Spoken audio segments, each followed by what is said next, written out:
Well, I'm not sure where it goes, but it goes somewhere, right? Well, hello, the Bikepacking Dad here. Welcome back to the channel. Today, we're going to look at all three of my Ortlieb bags. Not as in-depth as the reviews I did right at the start of the channel 6 or 7 months ago, but it's been 6 or 7 months, so how have they fared? Are they good? Are they bad? Are they just okay? Do I love them? Do I hate them? Do I regret any of my decisions on purchasing certain types of bags? We're going to cover it all. We'll look at which bags I've got, the cost of them currently, any upgrades that they might have had since I purchased them, and whether or not I think you should buy them. So it's me, you, this glass of orange juice, and 3 Ortlieb bags. So without further ado, we're going to get stuck straight into it with the frame pack. Let's do it. Okay, bag number 1, the 4-litre frame pack from Ortlieb right here. It's already packed up, ready for my next trip. I've been bikepacking a while now, so I know everything that's inside. I know when I'm going to need it, so therefore I have gone with the Zip Plus version. If you don't carry quite as much or your setup isn't quite as thorough as mine, I like to be prepared for anything.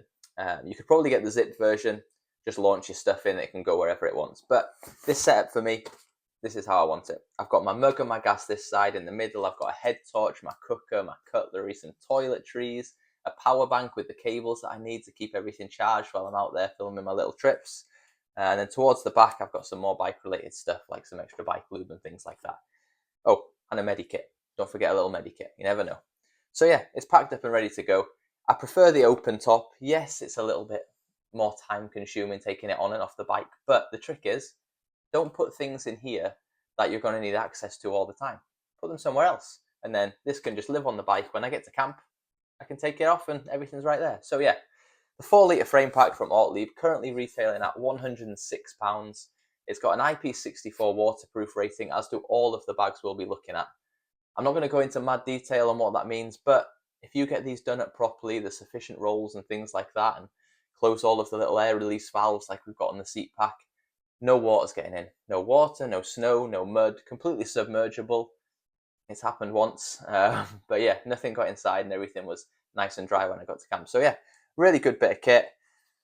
Fits the majority of frames, I'd imagine. However, double check. All the measurements are on the Ortlieb website, which I'll put a link to all of the bags down below. If you are running a significantly small frame because you're not very big or whatever, yeah, just double check it. But I'd imagine this is going to fit on most bikes.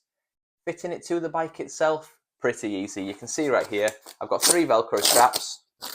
You undo all of these, wrap them around your top tube, hook them back through, fold it over. Simple as you like. And then these little bungee cords basically pull it tight and allow you access to the bag. So yeah, really good. It's held up really well. It's been out in all sorts of weather over the last 6-7 months. And the Velcro on the back has stayed relatively clean and pretty strong throughout. The material, although it's now dirty, there's a few stains I've not managed to wipe off. Very durable, no rips or tears or anything like that. So yeah, all in all, solid little bag. Definitely keep your heavy stuff in it and let the frame do the work when you're carrying it. Marks out of 10, I'd give it an 8 out of 10. And it'd be a 10 out of 10 if they added more material on the top so that I could maybe pack a little bit higher and still get my 3 rolls just to make sure everything was going to be waterproof. But great bit of kit, £106, you get what you pay for. Let's get on to bag number 2. We're going to look at the seat pack. Okay, bag number 2, the 16.5-litre seat pack from Ortlieb. When I first got into bikepacking, this is the one I pictured in my head. You see people riding around with it hanging off the back and you think, that looks pretty cool, but 1, how is it going to stay on their bike and not move all over the place? And 2, what do they put in it? Why do you need all that room? Well, let me tell you. In here for me, my tent, my sleeping mat, my food pouches, spare clothes, and I usually put a nice warm or waterproof jacket on the top that I can access if the weather changes.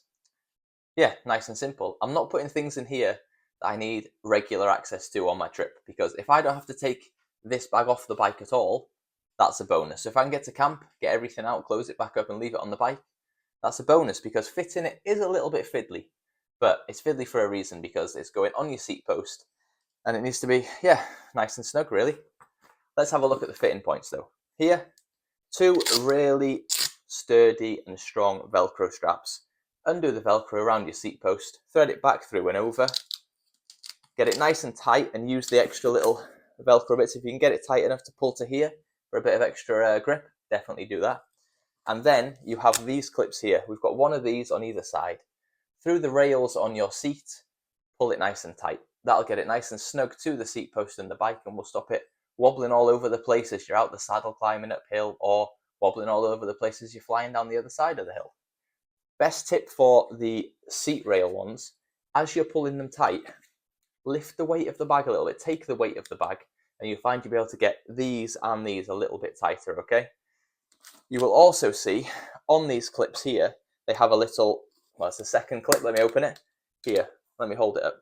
This clip here that I'm moving just now, obviously you loosen it and tighten it with it open, and once you've got it nice and snug, you clip that back over. It's a really firm, solid sounding click to let you know that you've locked it, and that will stop it becoming loose as you ride. So, little something, but a really handy little feature. Here, just ignore this bag. It doesn't come with the Ortlieb bag. This is a dry bag that I either used to sit on or put my rubbish in. So, on the top, you've got the bungee cord bit. Really handy. And on here, I put my 3-litre water bladder from Alpkit, and I put my water filter itself. So, if I'm running low on fluids and I see a stream or a river, I can just stop, fill it up, really quick access to it, and I can strap it back on, pull it nice and tight, and away I go. So yeah, really great bit of kit. You've also got here, this is the air release valve. You've packed it up, it's quite full, you might be struggling to get the roll top down. Open this up, roll away, all the extra air that's trapped inside will come out. Make sure you remember to close it. Jobs are good, all done, ready to go. Yeah, solid bit of kit. Currently comes in at £150. The same IP64 waterproof rating, so if you've got plenty of rolls and everything's done up properly, nothing's getting inside to damage any of your property. And yeah, 16.5 litres is a good amount. I like to have everything I'm going to need. Said it on the last bag, but it's true. Yes, there's a smaller version. If you run slightly warmer and you don't need that bigger sleeping bag and you want a bivvy instead of tent, you could probably have 2 of these and take the small one in the summer and the big one in the winter. But for me, I can get everything in here. Marks out of 10 would be an 8 out of 10 again, and I'll tell you why. Down the back here, if they put some sort of reinforcement or some firm strip of plastic up the inside to help it hold its shape and rigidity when it was on the bike, that would be perfect, okay?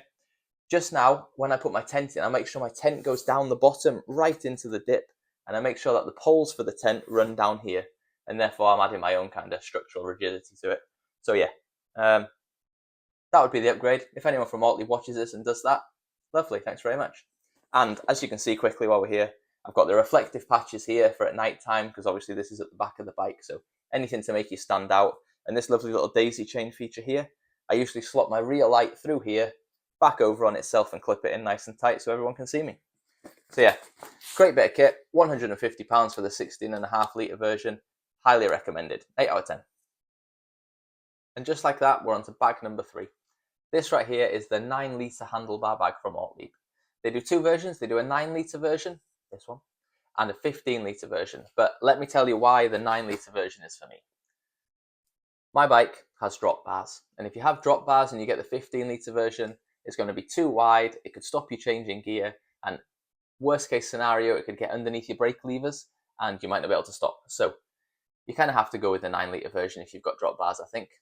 If you've got a flat bar setup, 100% treat yourself to the 15-litre version. 6 litres extra storage. The price difference isn't that much. This one here, £110 retail. The 15-litre version, £130. So for an extra £20, you're getting an extra, 6 litres of storage? It's a no-brainer for me, especially on the winter trips. You've got a bigger sleeping bag and things like that. Extra clothes, I'd definitely be thinking about the bigger bag. But what do I put in here? The soft squidgy stuff, the stuff I can really pummel down and get nice and tight into the bag, because I don't want any heavy stuff in here. I don't want the bike handling getting affected as I'm climbing up a tricky trail or dropping down a nice descent. I don't want to hit that rut and end up on the ground. Check the clip out.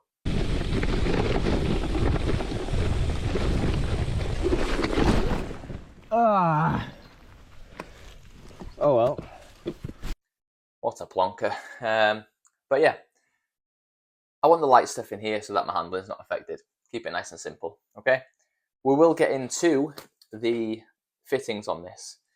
2 different types of fittings, but both for the same part of the bike, if that makes sense. These 2 bits here go onto the handlebars themselves, okay? These are just spacers to have it sitting off a little bit for a bit of comfort. And it's got the same, let me turn it around.